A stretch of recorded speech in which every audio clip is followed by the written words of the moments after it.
नमस्कार साथियों, मैं नेहा श्रीवास्तव, डॉक्टर अनीता श्रीवास्तव के इस चैनल पर आप सबका हार्दिक अभिनंदन करती हूँ। आज मैं उपस्थित हूँ आपके सामने एक बहुत खूबसूरत लेकिन दिल को झकझोर देने वाली कहानी के साथ। इस कहानी का शीर्षक है नव्या और इसे लिखा है डॉक्टर अनीता श्रीवास्तव ने। तो चलिए शुरू करते हैं ये कहानी। जब से नव्या गांव से रमा की शादी अटेंड करके आई थी, तब से वो कुछ उदास सी लग रही थी। इस बात का जिक्र मैंने प्रखर से किया तो प्रखर बोले, इस बात को तो मैं भी नोटिस कर रहा था। मेरे ख्याल से वो अपने बचपन की सहेली से बिछड़ गई है, इसीलिए उदास है। कुछ दिनों में सब नॉर्मल हो जाएगा। ममता, ये तो उम्र ही ऐसी होती है, इसलिए तुम चिंता मत करो, थोड़े दिनों में सब ठीक हो जाएगा। दूसरे दिन जब हम लोग डाइनिंग टेबल पर बैठकर खाना खा रहे थे, तब अचानक नव्या का स्वर सुनाई दिया, मम्मी, पापा, विधवा किसी मांगलिक कार्य में हिस्सा क्यों नहीं ले सकती? जानती हैं मम्मी, गांव में रमा की शादी में उसकी बुआ केवल इसीलिए किसी भी मांगलिक कार्य में नहीं शामिल हो सकी क्योंकि वो 2 साल पहले वो अपने पति को खो चुकी थी। अरे, उनके पति नहीं है तो इसमें उनका क्या दोष? वो कैसे अपशगुन हो गई?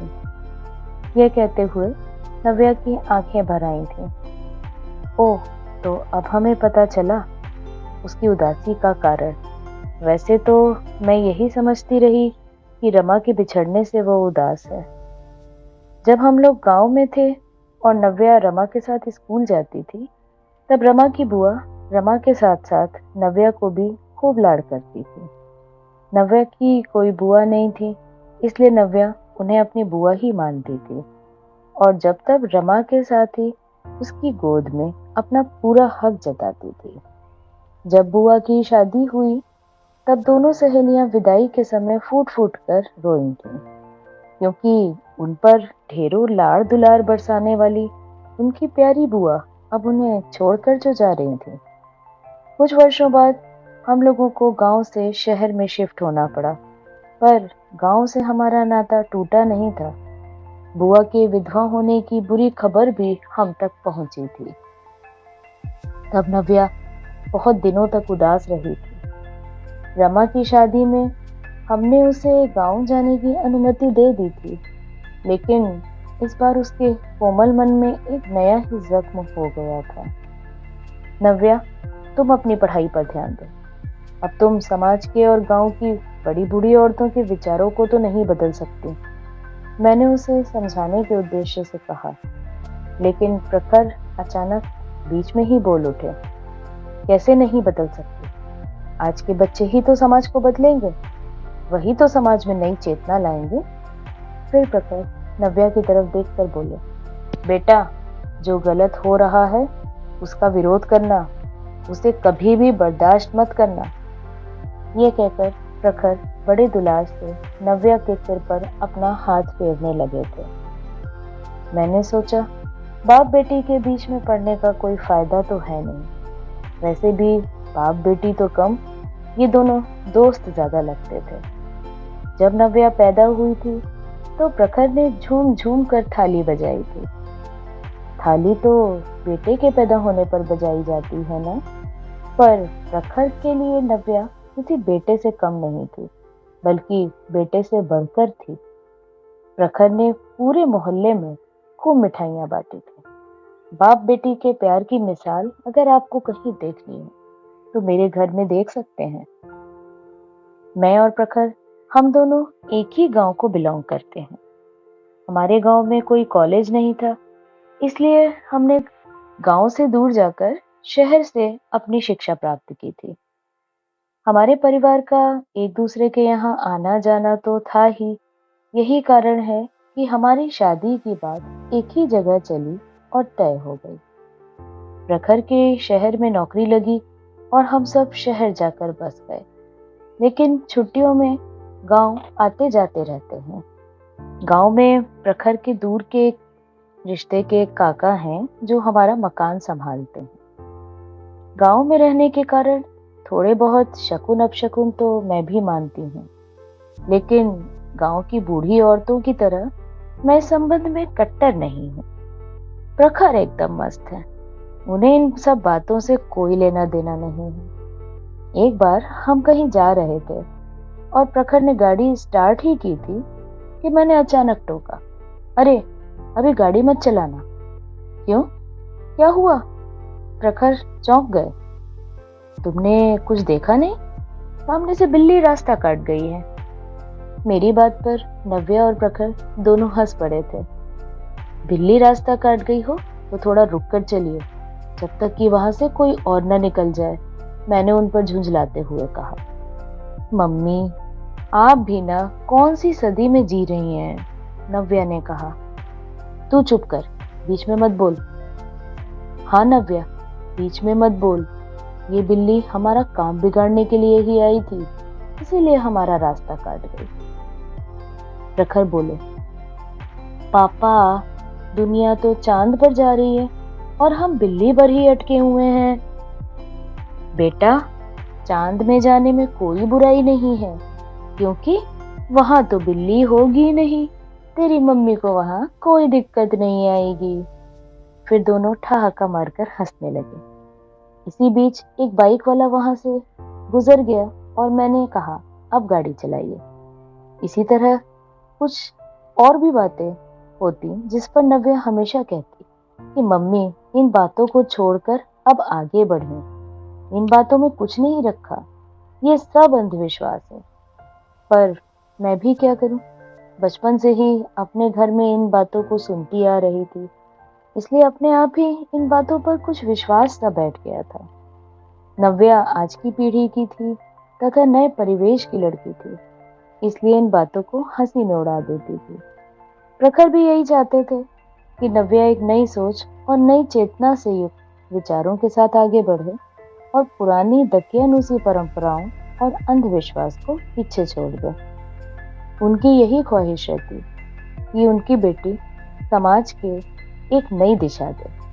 वो नव्या को किसी भी तरह से कमजोर नहीं बनाना चाहते थे, न ही शारीरिक रूप से और न ही मानसिक रूप से। प्रखर मेरा भी बहुत ध्यान रखते थे। हंसी मजाक की बात अलग है, लेकिन उन्होंने हमेशा मेरी भावनाओं की कद्र की है, इसलिए जैसा मैं कहती थी उसके विपरीत वो कभी नहीं जाते थे। दोनों के बिना मैं एक पल भी जीने की कल्पना नहीं कर सकती थी, और दोनों के चेहरे पर अगर क्षण भर के लिए भी उदासी छा जाती तो मैं भीतर तक आहत हो उठती थी। नव्या को उदास देखकर मैं मन ही मन बहुत परेशान थी। नव्या की भावुकता मुझे भीतर ही भीतर उद्वेलित करती थी। मैं चाहती थी कि नव्या इमोशनल न होकर प्रैक्टिकल बने। नव्या की आधुनिक सोच का मैं हृदय से स्वागत करती थी, लेकिन मैं जानती थी कि गांव में चली आ रही पुरानी परंपराओं को तोड़ना इतना सहज भी नहीं था। नव्या ने तो जैसे मन में उन पुरानी परंपराओं का विरोध करने का बीड़ा ही उठा लिया था, जो हमारे समाज में बाधा बनी हुई थी। वो हमसे तो कुछ नहीं कहती थी, पर उसका मन इसी उधेड़-बुन में लगा रहता था कि किस तरह समाज में व्याप्त इन दकियानूसी विचारों को समाप्त कर दिया जाए। वो आज के जमाने की एक प्रतिभावान लड़की थी। शादी के बाद रमा अपने गांव में कुछ दिनों के लिए आई हुई थी। हमने भी सोचा कि इस बार गांव ही चलते हैं, इससे नव्या का मन भी बहल जाएगा और हम भी गांव में अपने मकान की देखभाल कर लेंगे। प्रखर ने कुछ दिनों की छुट्टी ले ली और इधर हम अपनी गाड़ी से गांव की तरफ चल दिए। रमा से मिलकर नव्या बहुत खुश हुई और हम लोग भी अपने गांव में सबसे मिलकर बहुत प्रसन्न हो उठे थे। शहर के कोलाहल भरे जीवन से दूर एक शांति ये मन को बहुत सुकून दे रही थी। यहाँ शहर की तरह भागम भाग वाली जिंदगी नहीं होती।